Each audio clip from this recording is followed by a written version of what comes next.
Hey everybody, I'm Captain Tommy Scoville, and you're on the lifeboat. I was standing up with a second to spare. I forgot one of my lights, and I looked down and I had 3 seconds. So for the record, you can stand up, turn on a light, and then sit back down in 3 seconds. Oh, squirrel.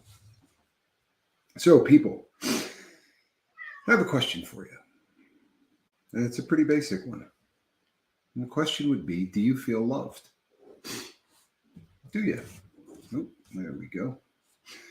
Do you feel loved? Is it one of those things that is a part of your everyday life? So I have had a unique experience recently of dealing with people who are addicted to drugs, who are quite young. Come here. And these individuals are a challenge in a way that adults aren't. It's a completely different thing, and it's also a bizarre thing. The person that runs this group home, it's not a shelter, it's a group home for people in their late teens to early 20s who suffer from drug addiction. These people all come together, and instantly there's a bond because all of these people are suffering from the same thing. So instantly, all of these people feel sort of a family bond that many of them might not have felt before. And it's kind of beautiful. I had an opportunity to talk to some of these kids, and one of the most beautiful parts of dealing with these is seeing how these people instantly care for one another as soon as they get there. Some of it's bittersweet because you also get you also can see that these people probably haven't felt this before, which is kind of sad. On the other side of it, it doesn't always work out. Sometimes that love causes serious pain for these people. I've been working with a group who lost one of their members, and it was a member that was waiting to get on medical assisted treatment. There's a large group that were all waiting to get on MAT, and I had talked to them about MAT and told them what to expect and things like that. And sadly, one of them, the day before he was supposed to get Suboxone, went out and bought fentanyl, and it killed him. And watching these kids that had only known this guy for a very, very short period of time, less than 10 days, but they were crippled. The pain that they felt, it's very obvious that they loved this person. And within 10 days, they loved him enough that they were devastated. They lost a family member. They listen to the lifeboat every day. They're not allowed to come into the live chat. And I find this fascinating. I really do. You can tell me what you think about this. I'd be really curious to hear your opinion on this, so to speak. But they're not allowed to come into the live chat. And the reason that they're not is because of how negative social media is. They're afraid that if they're allowed to do live chat. Dilrod, good to see you. Charlie Murphy, glad you're here. The guy, good to see you. I saw my man Dennis. Good to see you, Dennis. Hummingbird 8700, glad that you're here. And of course, Charlie Murphy. So they're not allowed to come on to the boat and interact in the live feed because of the negativity. Hobotographer, glad you're here. Because of the negativity of social media. There are so many people in the world who view this as the most negative thing out there. For a great number of people on the planet, what we do here in their head is hate. Anything having to do with social media. And I understand why. I mean, I completely get it. I'm not oblivious to the reasoning behind it. But it's still amazing. Yesterday when I was doing the live feed and talking about cancel culture, somebody had said something about there's just there are very few people who seem to know how social media ought to be used. And I can't begin to tell you how much that comment just grabbed me, because it is exactly the truth. There are so few people who seem to understand the potential for social media, what social media has the potential to do. And it's sad. It really is. But you're chewing on my thumb. You're chewing on my thumb. She never draws blood. She just sort of takes a lot of pleasure in gripping my thumb and chewing on it a little bit. I'm not sure what that's all about, but it got me thinking about the love thing. I can't tell you the number of times that somebody has sent me a message that said, "What's the deal with Flaming Jackson?" Now, before anybody thinks I'm picking on him, I'm not. But someone will send me an email and say, "What is the deal with the guy Jackson? I love the boat, but the guy loves everybody." That's just, it feels kind of weird. I've never gotten that email from somebody that didn't then send me an email afterwards and say, "You know what? I love him." Honestly, some version of that. I've always had a follow-up email that said, "He's just an amazing person." One of the things that separates us from every other kind of rehabilitation group, every other kind of group therapy, is the good morning, Rick Smith. Glad you're here, Charlie. The guy, glad you're here. It really is unique that when you step onto the lifeboat, you're instantly family. Has that burned us? It has. We've had a couple of people that it didn't work out with, and it's the risk of putting yourself out there, whether it's like this or whether it's in the real world. If you fall in love with somebody, you're instantly opening yourself up for an awful lot of abuse. One of the emotions that can bring on more pain than anything in the world is love. It is also the glue that binds us together. It is what makes the human experience beautiful. And I have been more impressed with this aspect of the lifeboat than any other. I'm going to tell you a story here that I think is, I agree, the disallowance of them in this window, so new in recovery or just trying to get into recovery, they look up to people on this site as being wiser than they. And we can, the wiser than then we can do something. I agree with you, Hobotographer. I really do. And I think that it will get to a point where they loosen up a little bit on it. I think they should, I think, once the people that run it get an idea of the lifeboat, that it will probably loosen up some. In the meantime, I'm glad that they just get an opportunity to watch this. They don't ever get to watch them live, which is a bit of a bummer. But they're literally like, this show's going to end. I'm going to go outside. I'm going to watch the sun come up, and that group is going to get up. They're going to eat breakfast, and then they're going to watch the lifeboat, and they're going to hear what we're talking about right now. So the counselor is going to be listening to this too. But I'm to the point now where if you're kind about it, then it's always okay to speak your mind. And I think the kids would benefit from seeing this live.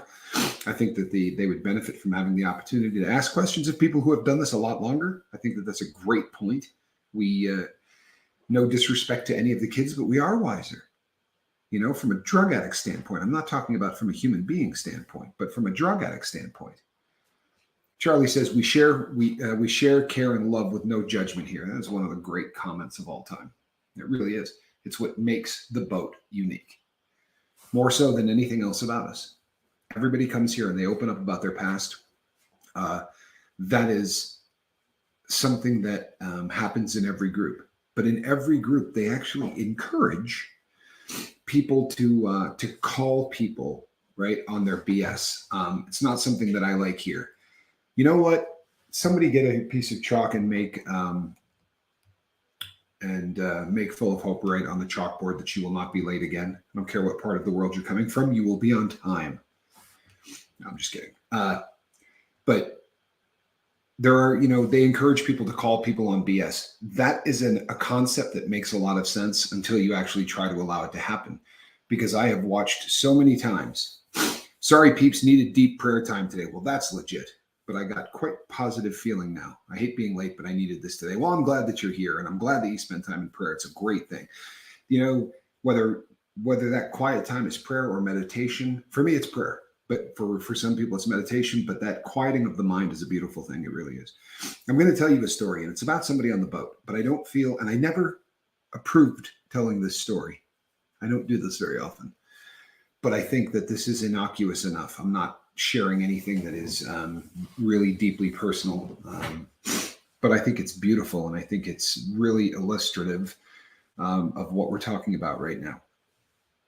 There are people on this boat who are quite open and honest about everything that's going on in their life. And one of my favorite people, and I say that about everybody on the boat, but I'm never lying. This is really one of my favorite people. Good morning, Virginia. Glad to see you. One of my favorite people on the boat, just an amazingly kind human being, is Scoob. Scooby's just amazing. She really is. Exactly. Recovery is tied directly in both physical and mental. We go through similar things at 3, 6, 8 months in a year. Yeah. And in 2 years and 5 years, I mean, we really are sort of yoked together in a way that is, it's unique to addicts. And the fact that most of us are further along than the kids that would be here would really be a benefit to them. And I think that eventually they'll see that. And I think that they'll let the kids in here. But Scoob has been a faithful member of the lifeboat for a very long time. And she's been open and honest about everything that's going on in her life. It's, good morning to you too. I'm glad you're here. 1 year using dreams were so real to me. I would wake up drunk or high. I would wake up feeling guilty. Chemical dreams to me always made me wake up feeling that I really felt guilty. And the funny thing is I've never used in a dream. They say that it's very rare that somebody can sometimes get high in a dream and sometimes not. Normally it's one or the other. And for people who can't get high in their dreams, I've had 10,000 heroin dreams. You know what I mean? Where I'm cooking a shot and something will always bump and I'll spill it on the floor, or the needle will be plugged. There's always one reason I can't get the stuff in me. Or if I'm trying to smoke it, I've got heroin, I have tinfoil, and I don't have a lighter. Or I have heroin, I have tinfoil, and it's so windy that I can't get it lit. It's bizarre. But chemical dreams were really something. Scoob has been very, very open and honest about the fact that she's trying to get a job. She's, and she's been very open and honest about some of her challenges, some of the reasons that becoming a job becomes a difficult thing. But Scoob reached out to me to tell me that she won a video game system. And it's a good one. It's an expensive one.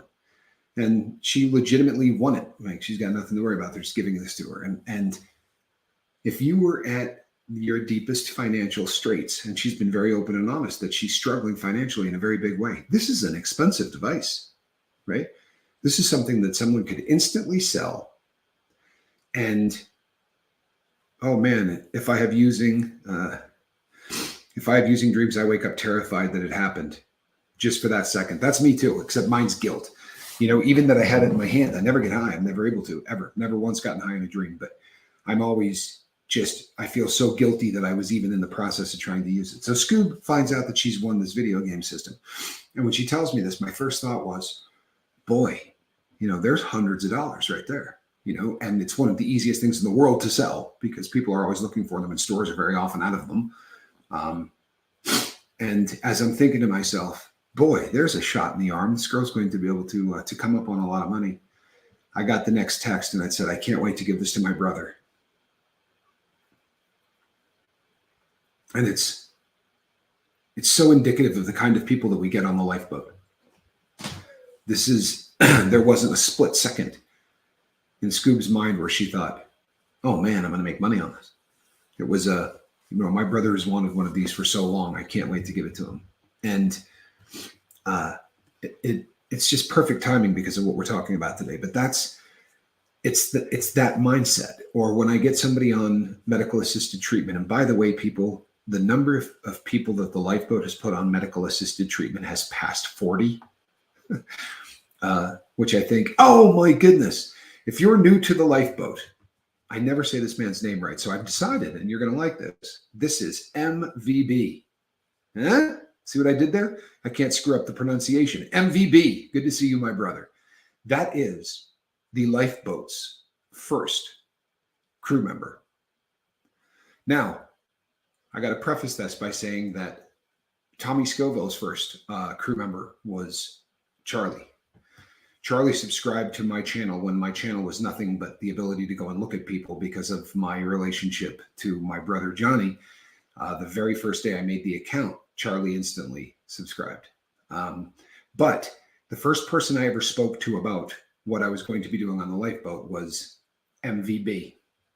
I met him in another forum, and he was very open in a comment about the fact that he was struggling. And I just said, you know what, I'm putting together a channel just about this. And I would be honored if he would come by. And he has. And he's been open and honest, and he's in a great place. And I can't begin to tell you how fantastic that feels. But every time I see him, I think there he is. It's a subscriber number one. I was the first person to know what I was doing here. Before I did the first video, he knew what I was going to be doing here, which was cool. He was the first person I opened up to. I saw the comment, and I just thought, I got to tell this person. But I'm glad that you're here, MVB. And hopefully things are great on your side of the world. It's a very unique thing that we're doing here. It goes so far, and it's awesome to see how far the lifeboat has come. Thank you, my friend. And it's wait till you see where it is in 6 months, because there's something coming that nobody knows about. And for contractual reasons, I can't talk about, but there is something coming that is going to propel the lifeboat into a spotlight that is going to make this a much bigger platform that's going to reach a lot more people. And I think it has the potential to really do great things to the boat. But we are so unique in what we've done. And when you put up a YouTube channel, like if you just happen to come and you subscribe and you're on YouTube and you've never developed your channel to put any content on it, then this is something that you probably have never had to deal with. But if you're putting up any content, they want you to do a little blurb, Captain Tommy Scoville, coming to a place where you own your past, you celebrate your future, right? You have to give a little bit of a mission statement of sorts. And one of the things that I wrote was reimagining what social media can be. And I don't take credit for much that happens on the lifeboat, because it really is your boat, and you people have done this. You've made it into what it is. You chose to make it a live channel. Everything. I'm finally getting law enforcement to pay attention to me about all these burglaries. I'm meeting with the sergeant today. Fantastic. I've prayed for that for a long time. I really have. That's been on my prayer list for a really long time, old photographer. I'm so glad to hear that. That's a blessing. But I don't take credit for a lot that happens on the lifeboat. I'll take a hell of a lot of credit for writing that, because that was almost prescient. I had no idea what form it was going to take in terms of using social media for, reimagining social media. I didn't reimagine this, by the way, at all. I would love to say that I did, but I didn't. Making, maintaining, and growing a channel is so damn hard. Most of us just give up and become members of other channels. You know what, Random Toaster? It is a very difficult thing to do. I have been blessed in that my brother was Johnny Scoville. That was a huge, huge shot in the arm. After we did the Strolling video, we picked up so many subscribers from eating that stupid fish. And the vast majority only stayed for a few days, but it got the attention of the big red button, and they sent more people. And we've been very blessed to be on a good growth. We didn't, we were able to monetize in about 77 days, which I think is pretty incredible, honestly. And that was all the crew too.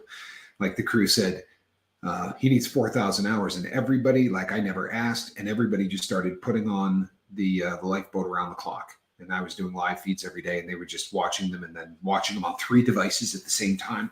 There was 1 month where the number of views that we got was just staggering, and the number of people that joined was just a really beautiful thing. But I like the growth curve. I'm very, very happy with it. But as far as the reimagining what a YouTube channel can be and what social media could be, I wrote those words, but this is not what I thought it was going to be. Like I've said so many times, I thought I'd just be shooting videos. But why we are different, and why I think we've endured the slings and arrows, because there's been some people that have not really liked what I'm doing and have been very vocal about it. The reason that we're still here and that we were not canceled and that the boat just continues to sail on is because of you all and the love that you show people the day they show up. That really is what makes this unique. So if you're not feeling loved and you're on the lifeboat, you need to reach out more. If you're not feeling loved and you're on the lifeboat, with all due respect, it's completely on you. It's in your corner, because there is so much love on this platform. There are so many people here that will bend over backwards to make sure that somebody feels connected.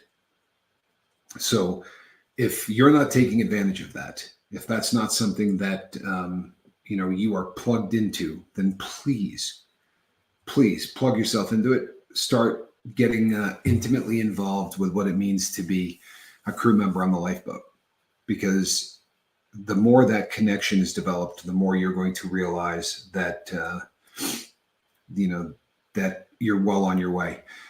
It's all about love and respect. Don't even try to judge. Exactly. It really is. It's all about love and respect. And there's nobody here that judges anybody for anything. I will say that the one time that's ever sort of changed up, and I think everybody kind of got upset. We had someone come in once and say that there are times where it's legit to hit a woman, and that kind of got the crew to arch their back. But I think they arched their back based out of love. It's not something that's okay, and nobody was okay with hearing that.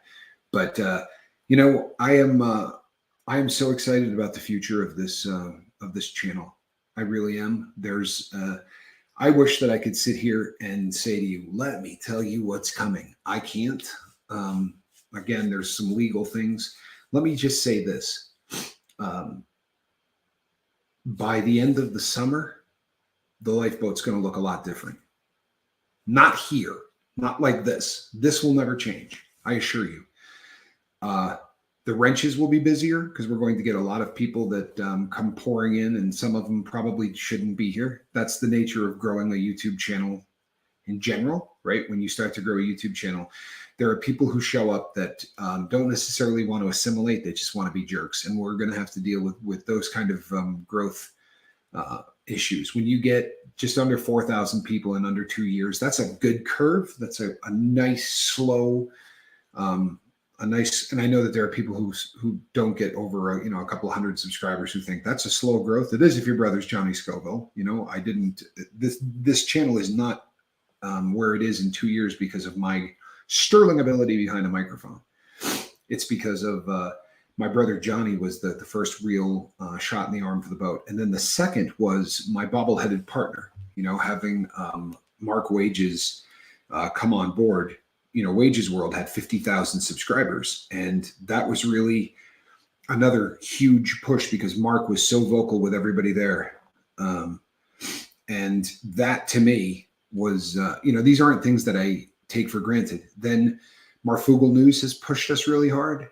We've been really blessed with people that have been there and had a real interest in making the boat bigger. And that, I don't take that for granted at all.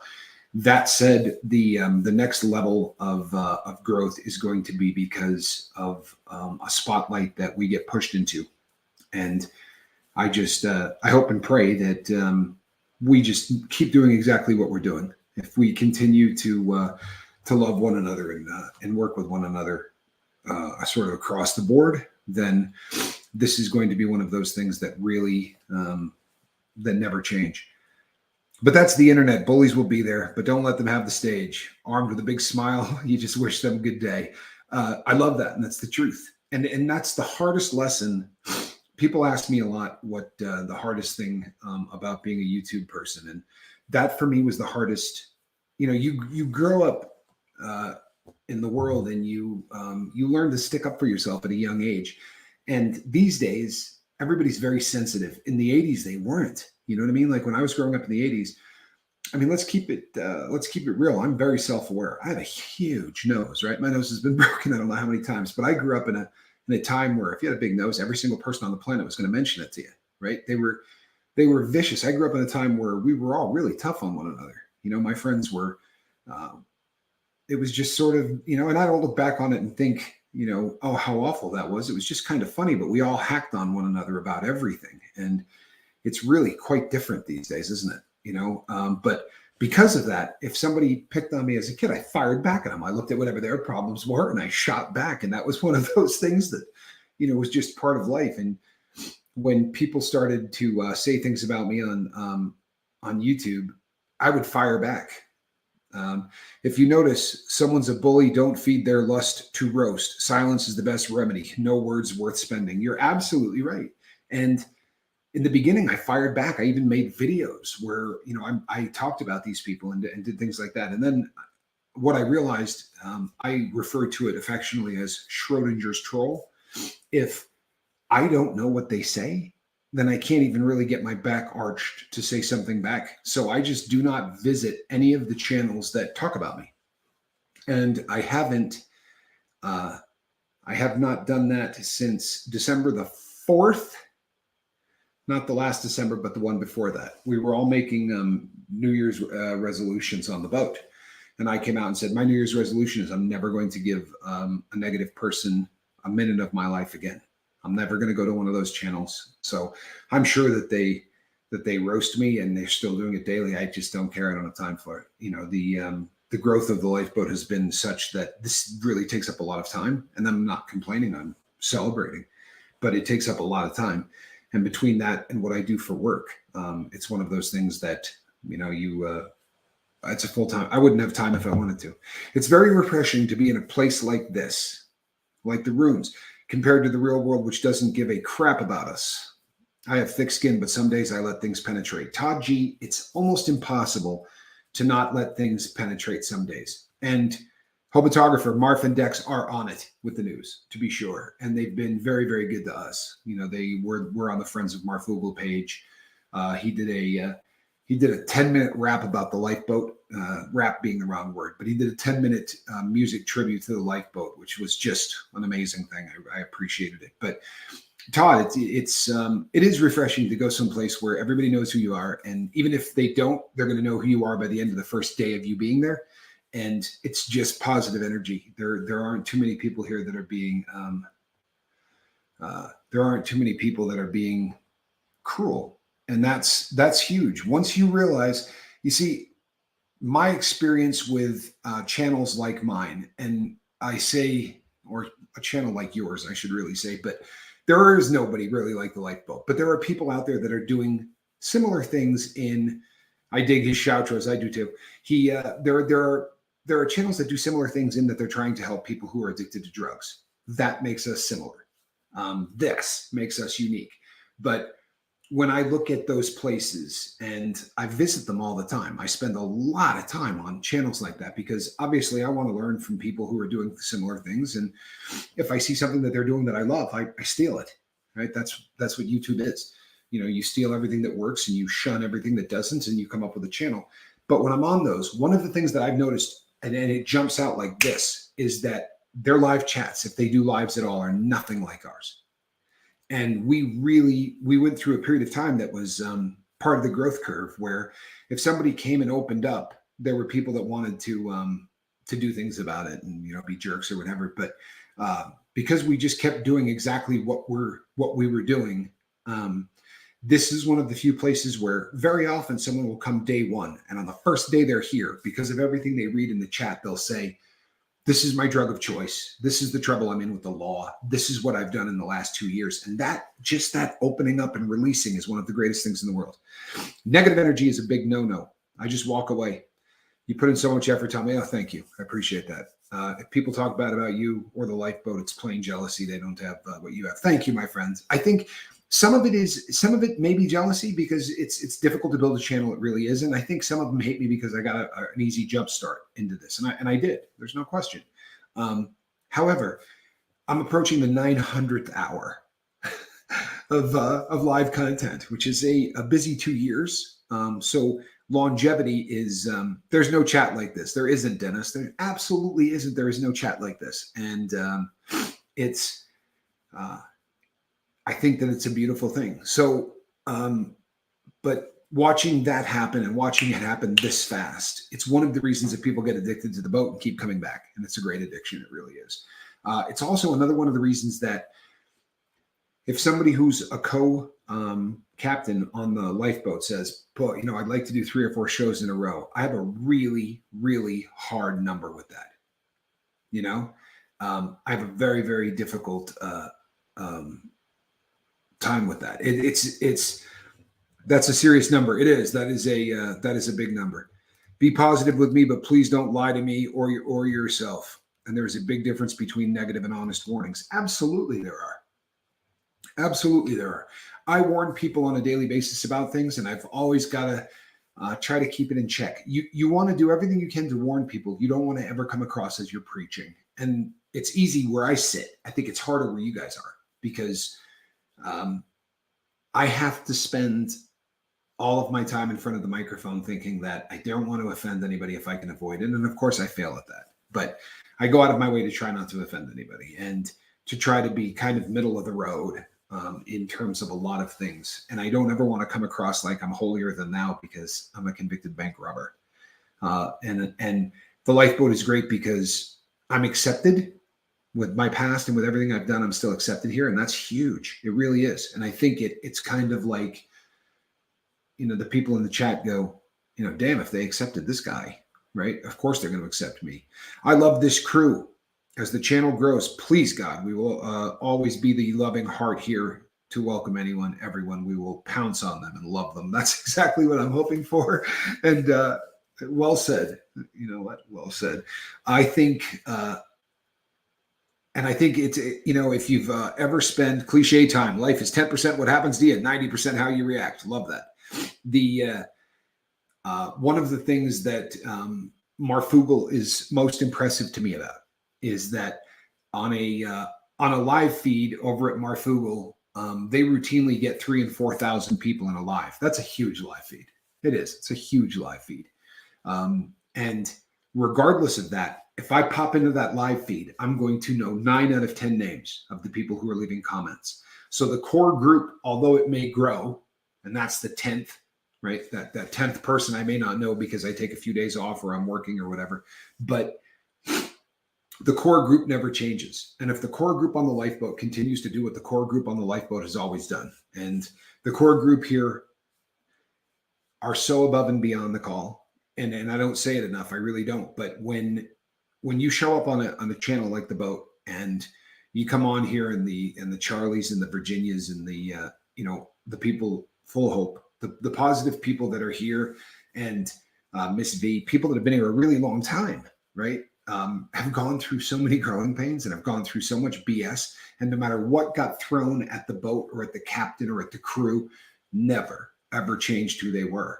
And I have a firm belief that God will bless this boat in that will never change. Well, Tommy, it is a unique skill set, reformed bank robber. It is an unusual skill set. It is a very unique. I'll take that. Have a beautiful day, everyone. I have to run. Remember, only you can make the most of this day. Go for it. Big respect for our good Captain Tommy. Till the next time, crew. MVB. I love you, my brother. Make it a good day. I'm so proud of who you're becoming every single day. Honestly, you talk about a great growth to watch in a human being. MVB, just open and honest. When he relapsed, he came here and talked about it and talked about the challenges of relapse, and he talked about he talked about why he relapsed, which I think was amazing. I think it's a benefit for him more than anybody, but it's certainly a benefit for the boat. If you come back and you say, hey, you know what, I slipped and I fell, we're always going to accept that. It's part of the process, and we're always going to be here. And it really is an amazing amazing thing when somebody comes and says, hey, I relapsed. And you know what? I was probably in relapse for about 2 weeks before I used. I started to get a little too cocky and I started to get complacent. And I thought, you know what? I can go to the pub.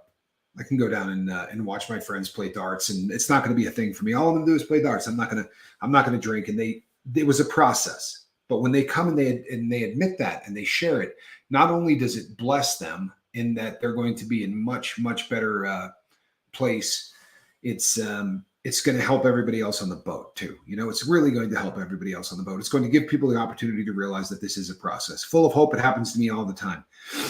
Much love to all. Your day is yours to make it how you want. Poop occurs, flush it. I love that. It's a t-shirt waiting to happen, right? Poop occurs, flush it. I'll tell you something. There was a every day, people, I got to do a couple of these, right? The days that I do 2 shows a day, I need. But who was I shitting in the end, Tommy? I knew what I was getting into. You know what? You're an inspiration, my friend. You really are. And you're right. We know what we're doing. But once we get that little momentum behind us, we like to let it go. But to come back from it and come back from it as solid as you have, I'm proud as hell of you, man. I really am, and I'm proud to call you friend. I really am, friend and brother. Very proud. It's such a beautiful thing to. Yeah, I do it a lot. It's a tearful thing. I really do. But it's so amazing that MVB's on the other side of the planet, right? He lives he lives a world away in so many ways. Yet he lives in the exact same world, and the things that we all go through. What makes the boat? I hope my replacement toilet valve works. I do too, John Doe. I do too. Welcome. Sorry, I didn't navage. This season of everything in bloom is going to go away.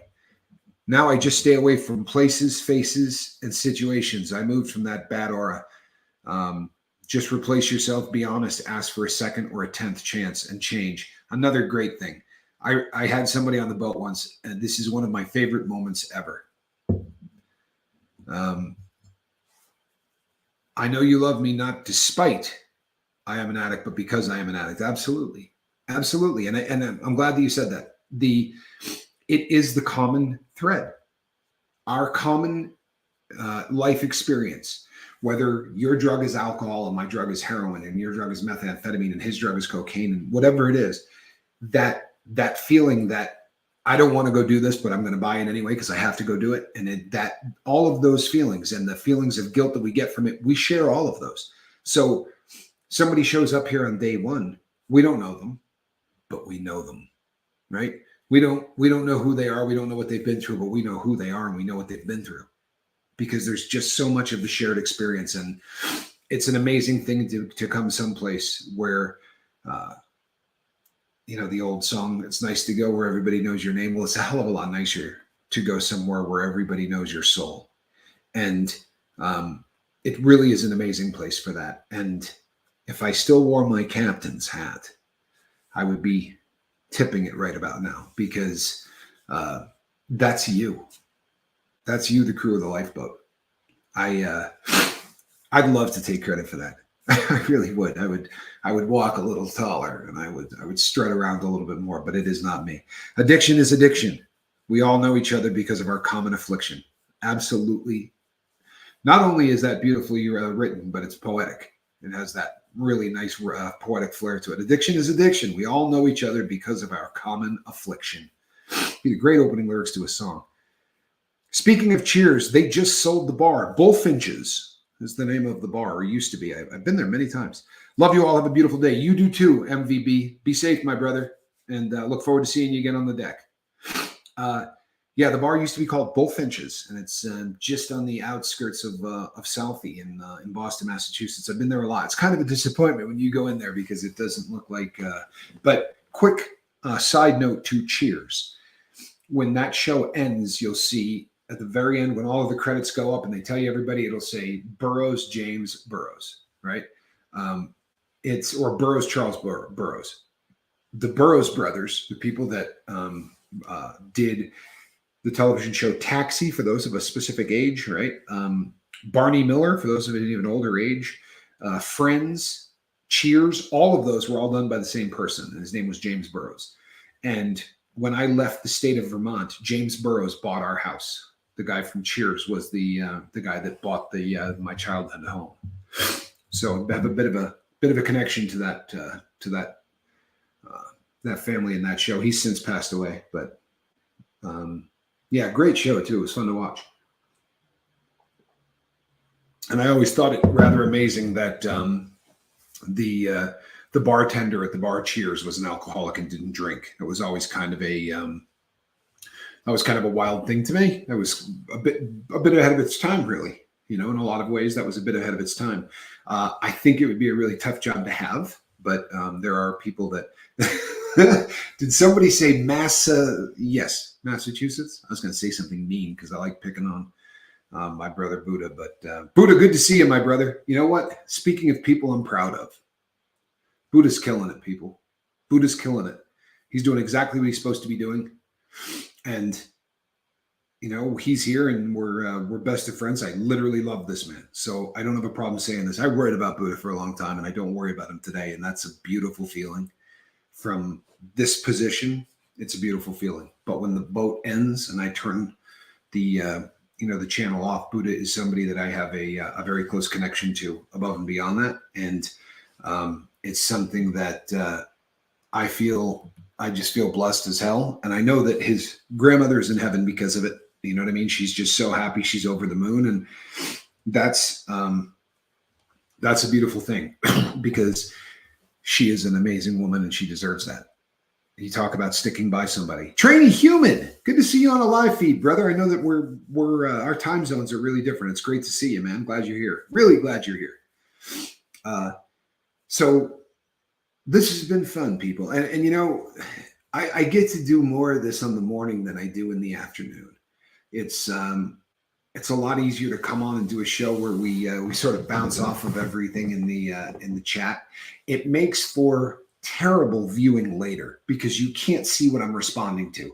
If I were to hit every single comment and put them all up, but I don't because I do it on the fly. Buddha Davis says, "Love you too, brother. Thank you so much. You mean a lot to me, bro. I'm glad, Buddha. You mean a lot to me. You really do.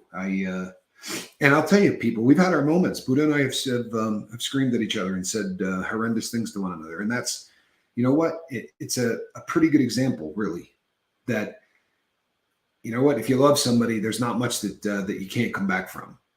You can fight and you can argue. And the truth of the matter is it's very rare, unless you're fighting over somebody stealing a parking space. It's rare that you can get that kind of an argument with somebody that you don't love.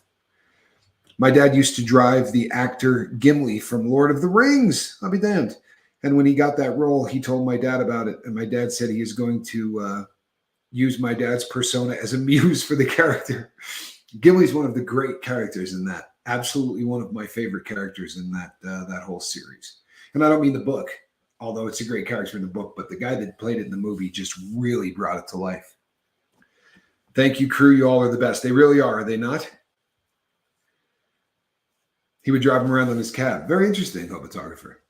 Yeah, Gimli's I'm curious of how tall the guy was. Because, the people that you see in there that you assume are one height never really are. The special effects that they did in that film were absolutely amazing. Good Lord. Did you hear this? Huh? Did you guys hear this? Do you hear this? Just realized I'm 6 months sober today. How awesome is this family? And how awesome are you, brother? Peace and love to you all. You know something? Do you know the best part of that? Honestly, please tell me this jumps off the page at you, right? Please tell me this jumps off the page at you. I just realized I'm 6 months sober. Did you ever think, trainee human, that there would be a time in your life where you wouldn't have been waiting for 4 days ahead of time to go, holy crap, in 4 days, it's going to be 6 months. Holy crap, in 3 days, it's going to be 6 months. Holy crap, in 48 hours, in 24 hours, in 16 hours, 4 more hours, and I've made half a year. You've taken it for granted. And that's a beautiful thing, not a bad thing. You're to the point where, yeah, 1, no question. Great reason for a 1. Thank God. That's what that is. That's the prayers in the opposite direction, right? We're not asking for anything. We're thanking him. That's, but that to me is the greatest thing. And I hope that feels as fantastic as, as I see it, because what a testament to where you're at in your sobriety, that 6 months almost came and went without you realizing it. Damn, you're doing something right, brother. You're doing something right. That is, what a great way to start my day, with a big endorphin dump. I'm not kidding you. Can you see that? Let me see if I can. Can you see the hairs on my arm? I'm tingling. That is, when I say that's my drug of choice, I'm not being funny at all. That's literally my drug of choice. That is absolutely amazing. Awesome, trainee human. Congrats. It's one of the hardest things to do. It's the most rewarding thing you'll do, though. No question, right? It really is. This is, Johnny and I talk about this all the time. My brother and I talk about this all the time. People seem to have a real struggle with this. They'll interview Sir Elton John, or they'll interview Sir Eric Clapton, or they'll interview Sir Brian May, right? All of these people that have gotten, I mean, they've been knighted. They've gone through all of these things. Keep praying, my brother. You should be thanking God. I am. But they've been through so many things. They're rock stars and they've made a fortune in money. And if you're Elton John, you've got a Grammy, you've got an Emmy, you've got a Tony, he's literally won every award that you can win. He's in the Rock and Roll Hall of Fame. He's in the Songwriters Hall of Fame. He's met presidents, kings, right? The whole world. He's in his profession. He is the top of the food chain. The man has had a hit in 5 or 6 decades, just longevity. But when they say, what in your career and in your life are you most proud of? He goes, getting sober. No question. They ask Eric Clapton, same thing. Boy, you've played with, every musician out there, and there are people that say you're one of the best guitarists that ever lived. What are you most proud of with your Grammys and your Lifetime Achievement Awards? Getting sober. Getting sober. Because all of that other stuff is window dressing. It really is. We look at these people and we go, oh, what a star.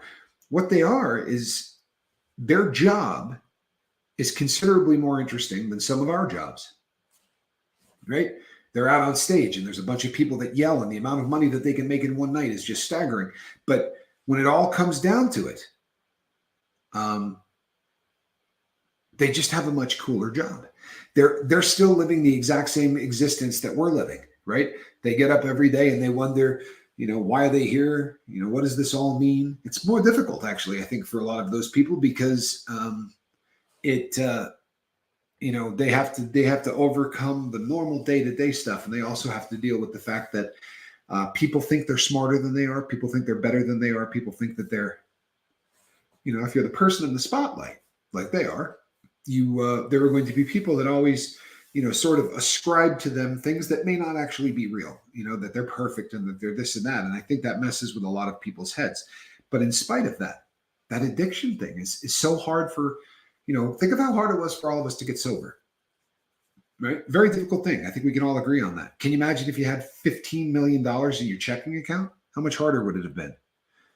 Love you all day in, day out. You're always there, here to help. Thank you so much. Trainee Human, we're just blessed you're here, brother. I mean that. Absolutely blessed you're here. And I'm so happy that things are going good for you. You have earned it. That is you. We're really glad we're a part of it, but that's you, brother. And I'll tell you something. That's another thing about the boat. The boat is here to support people all along the way. You do so much to keep me sober. You really do. You do so much to keep me sober. But at the end of the day, it's every one of you that say, no, I'm not doing that. You have one of those days, or you have a day that's so good it's fantastic, and you've got people that I'm crying so much with joy I don't need Navage. Man, I always need Navage. Hobo and SRV also named his album In Step, alluding to recovery. SRV is, I've told this story multiple times on the boat, but I saw SRV a lot in my life. I saw him many, many times before he passed. And I saw him on one occasion. I was going to say multiple times, but I don't know if that's true. But there was one time in particular where he was awful. He was awful. It was a terrible, terrible show. He was drunk as hell. He came out and he said he wasn't in the effing mood to do a whole lot of singing. He was just going to play his guitar. And I'll tell you something. Normally you'd go, fantastic, shut up and play, right? It's Stevie Ray Vaughan. Play your guitar. But he was awful. He was so drunk, he was not Stevie Ray Vaughan. It sounded like, an alt rock band from a high school, garage band. He was off. He just was horribly, horribly off. And I saw him after he got sober, and he came out and he thanked God for his sobriety. And he talked about how he owed people an apology for a lot of the concerts he had done in the past. And then he put on a show that was just breathtaking. And it was about 3.5 hours. And it was just, man, he played every great hit. Lost Child is a great live album. You're not playing. I was blessed enough to see Stevie Ray Vaughan at Austin City Limits, which is, one of those things that it's a rare occurrence. You may have seen stuff like Austin City Limits because they record shows there that end up on PBS and places like that. What you don't realize is that those guys might play there 7 nights in a row, right? But when they're going to record, that's the show. It's really hard to get tickets to, and There are times where they've got to do things that make the concert a little less congruous because they're going to set up different camera angles and do things. And I've seen shows like that in the past, and Stevie Ray Vaughan's was different. He basically, I don't know whether it was an agreement ahead of time that you better have everything set up, because he just got on stage and played, and it was absolutely beautiful. It really was.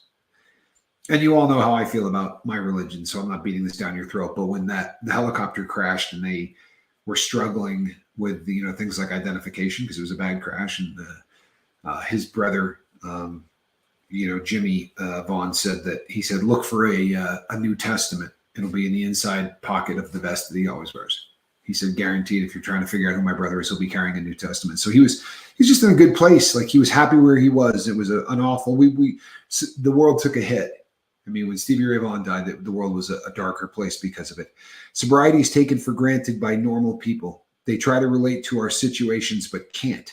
They just can't without walking in our shoes. There is no possible way they could. And this is why the boat is the boat. Because you don't have to try to explain the unexplainable. Skywalker, good to see you. You don't have to try to explain the unexplainable. I love my family more than anything in the world. And outside of Johnny, there's nobody in my family that understands the concept of what it means to try to get sober. They know that it was very difficult for me. They know that I struggled like hell to do it, and they were supportive the entire way. But, you get out of jail and you relapse and you go back to jail, and they just scratch their head and they go, if you got sober and you went through the sickness and you did all that, why in the name of God would you ever go back? And the truth of the matter is, you can't answer that question. But everybody on the boat can answer that question without answering that question, right? It's something that is just sort of understood. And it's the reason that people don't judge. It really is. People, it would be so easy for anyone else in the world to go, the guy's an idiot. 3 times he went to prison. 3 times, which means he got out sober twice, right? And then went back. How stupid do you have to be? But I don't get that here. And it's one of the reasons that I'm able to come here and open up the way that I do about my past. I told the story on here and was threatened with lawsuits, by the way. I told the story about a woman that just really kind of judged all of us here. I didn't never ask for her opinion, but she certainly gave me her opinion on the lifeboat and everybody on it. And it was mean, for lack of a better way to put it. It was mean, but society very often has no patience whatsoever for addicts. And it's, in her defense, somebody destroyed this woman's house. She rented to addicts who ripped the doors off the hinges and broke windows and dug holes in floors. They did tens of thousands of dollars damage to this woman's house. And sadly, all addicts are going to be lumped into the same group of people that destroyed her house. And that's why I say, when I look back on my past, one of my biggest regrets is how much damage I did to everybody else that did dope. Because when you rob banks and you do the stupid things that I did,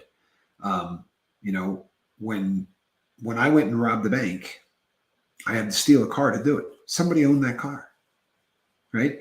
It's easy to tell the story and say, well, I went and I stole a Dodge Durango. And then, it was somebody's car. Like, somebody went down for work that day and walked outside and their Dodge Durango wasn't there. And I did that a bunch of times. And it's easy to sort of lose track of. I've taken responsibility for the things that I've done, but sometimes I think that I forget to take responsibility for what I did to the community of people with drug problems, because the Alan Ballantines, the people that just worked and did drugs, that weren't stealing and weren't doing anything to damage society other than, the fact that what they were doing was against the law, but they weren't out actively committing crimes and doing things like that. The people like me in the drug world really damage the reputation of everybody else. And I try not to forget that.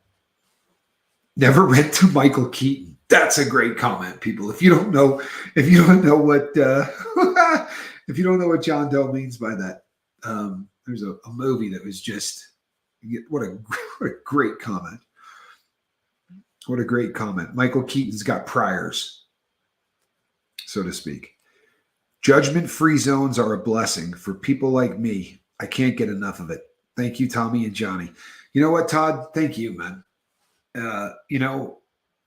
If you weren't here for any of the shows that I talk about how lucky I am, the fact that you come here every day and listen to me is amazing. It really is. And I know that, like I said, it could be a metronome going because you come here for the camaraderie. But so when people say, thank you so much for what you do, Tommy, man, I'm no different than you. The only difference between me and everybody else on the boat is the fact that I don't have to type out my comments, and I get to comment on everybody else's comments in real time. That's the only difference. I had a car stolen once, and I was in such denial that I look up the hill thinking maybe it rolled up the road. I'm sorry, home photographer, but that is a really, really funny visual image for me. Oh, I got a funny story for you. I'm going to finish this one with a funny story. I went somewhere once for my boss, whose name was Rex, and he said to me, I need you to pick some stuff up. It was collateral material for a business that I was a public speaker for. And I said, sure, what am I picking up? He said, it's just at the printers. It was like 9 or 10 boxes of DVDs, CDs that had to be put, each one had to go into a sleeve for every package we were mailing out from this infomercial. And he gave me the address, and I said to him, all right. He goes, where are you going? I said, well, I parked in a parking garage. We were in New York. He goes, man, take my car. His car was a Bentley Continental GT, right? And I said, for real? He said, yeah. I said, oh, man, yeah, I'd love to. So I go and I pick these things up, and I came out and I called him and I said, Rex, somebody stole your car. And he said, you've got to be kidding me. This car, he had taken the paper plates off of the back of the car a couple of days before that. This car didn't have 3,000 miles on it yet. And I said, no, brother, your car's stolen. He said, oh my God, man. He said, call the police. I said, I'll do that. So I called the cops, and I was sitting inside and I'm filling out some forms for the police officer. And the guy came out and he said, so give me the story one more time. I said, this isn't a story. It's a very short. I said, I pulled up, I got out of the car, I went inside, I grabbed the stuff, I went outside, the car was gone. He said, did you put it in park?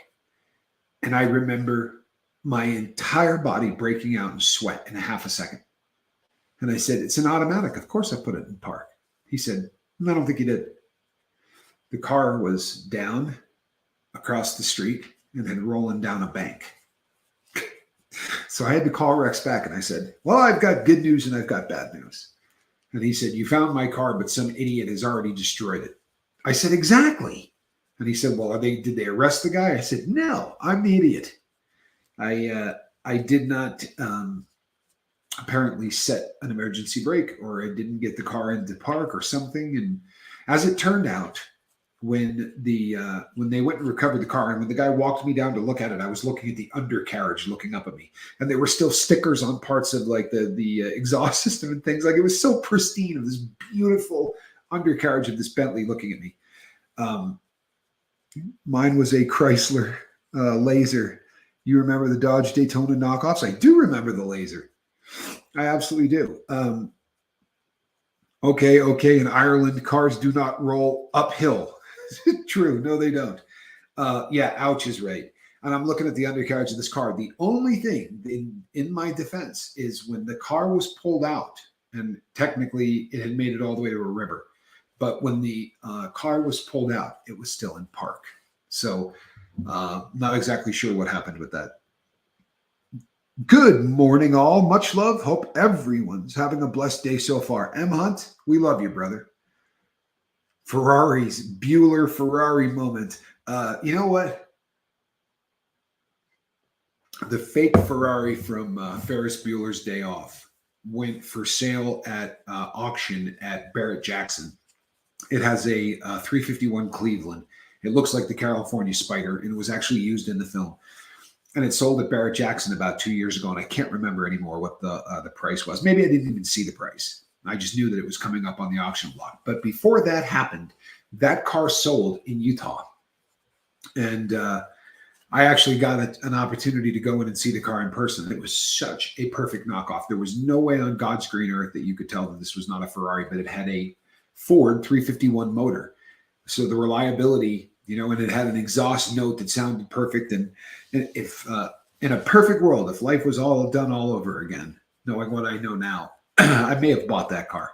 It was cheap enough where I could have done it. It wasn't Ferrari price at all. And it ended up going for Ferrari price because of the provenance of the film. It's a big deal. They didn't treat it well because it's the car that you see them jump, right? They beat the hell out of it. But the company that made it, you can actually Google it. They will still make you a car like that. And you could end up with what looks like a $1.5 million car you could get. And they're real, they're not fiberglass bodies, they're metal bodies. They're still, $250,000 or whatever, but you could drive the thing. Nice story. It's a terrible story, John, though. It really is. It was a terrible story. I remember just looking at Rex and going, oh man, I'm so sorry, And he had a BMW that was his wife's, and it had like 160,000 miles on it. This man was very wealthy, but they just drove that BMW, and they bought it before they were really rich. And he said to me, I'm never getting rid of it. I'm going to drive that car until the wheels fall off of it. I'm never getting rid of it. And I remember looking at him and saying, I'm so sorry. And he goes, hey, yeah, it's a car. It's just a possession. He's like, I kind of wish I had driven the BMW this morning. But yeah. All right, people, believe it or not, I think I pulled a full hour. I did. I got a full hour. The sun is, and somehow I'm going to make it outside. The sun is coming up over that hill. I love each and every one of you. I mean that. I will be back tonight. Heather Joy is having some health trouble. So prayers for Heather, please. She was struggling with a migraine, and it was bad enough that she ended up in an emergency room. So Grafted Beach Homestead, is that the sandiest behind hold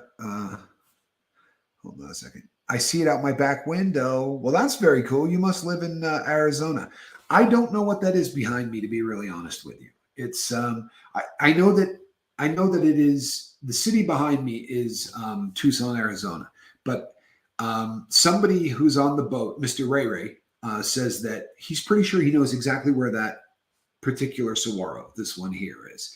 And he's actually going to go up the hill and take a picture of it. So we will see. But this is what you will see in about a month and a half out of my office window. I could actually turn the desk around and you'll see a very similar view, because it's I am moving to Tucson, Arizona here shortly. People, I want you to do me a favor. Buddha, love you, brother. Hey, so prayers for my friend Eli, please. And you know what, people? Prayers for me today. Today's going to be a big day for me. I've got some things that I got to do. That just pray that Tommy has a great day. Could you do that for me? Thank you so much, Militant Vegan. That's a really kind thing to say. When the shows are great, you know why they're great? Because of you guys. I mean that. If you guys are having a bad day, the show is never good. This right here is the cutest animal in North America. As promised, it's a cat in the basket. What are you looking at? Huh? Oh, you're perfect. What a great kitty. All right. I got to get this cat some treats. Have a great day, people. I love you. See you on deck tonight.